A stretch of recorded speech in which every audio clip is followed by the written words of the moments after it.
السلام عليكم ورحمة الله تعالى وبركاته.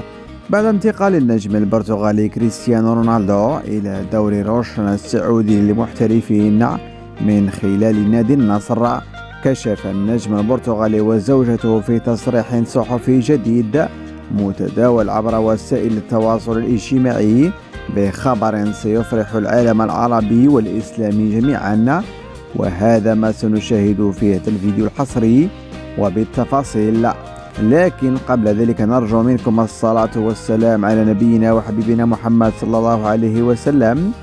وبعد، في مقابلة جديدة وحصرية، أعلن النجم العالمي دون كريستيانو رونالدو صاحب الخمس كرات ذهبية وزوجته جورجينيا رودريغيز عن تعلقهما بالتقاليد الإسلامية كثيرا، خصوصا ما رأوه عند مجيئهم إلى الديار السعودية المقدسة.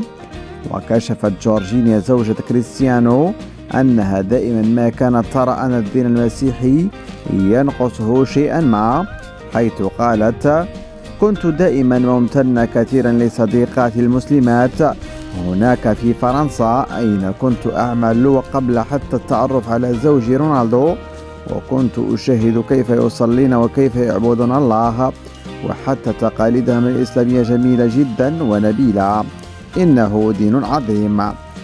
وبعد الزواج والتقرب من كريستيانو اكتشفت أنا ورونالدو يفعل كل التقاليد الموجودة في الإسلام، حيث أنه لا يشرب الخمر ولا يدخن ولا يأكل لحم الخنزير ولا يضع الوشم على جسده، وهو كذلك لديه أصدقاء مسلمين ويحبهم كثيرا.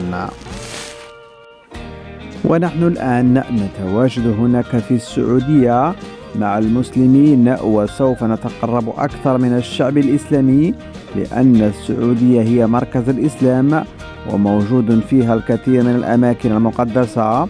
إنه أمر رائع حقا، والتواجد هنا في السعودية يشعرك بالأمان، وهذا أفضل مكان عشت فيه مع زوجي وأبنائي، وأدعو الجميع في العالم المجيء إلى هنا والاستمتاع بالأجواء الروحانية والضيافة العربية الإسلامية، إنه شعور جميل.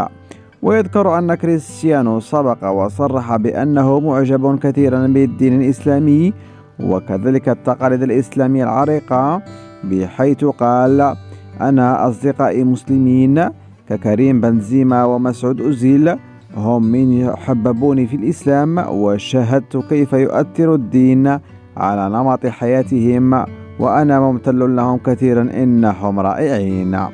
وفي نهاية هذا الفيديو، ما رأيكم أصدقائي الكرام في تقرب جورجينيا رودريغيز وزوجها كريستيانو رونالدو من الدين الإسلامي خلال تواجدهم في السعودية؟ شاركونا آراءكم في التعليقات، ولا تنسوا الإعجاب بالفيديو والاشتراك في القناة، وشكرا جزيلا على المتابعة.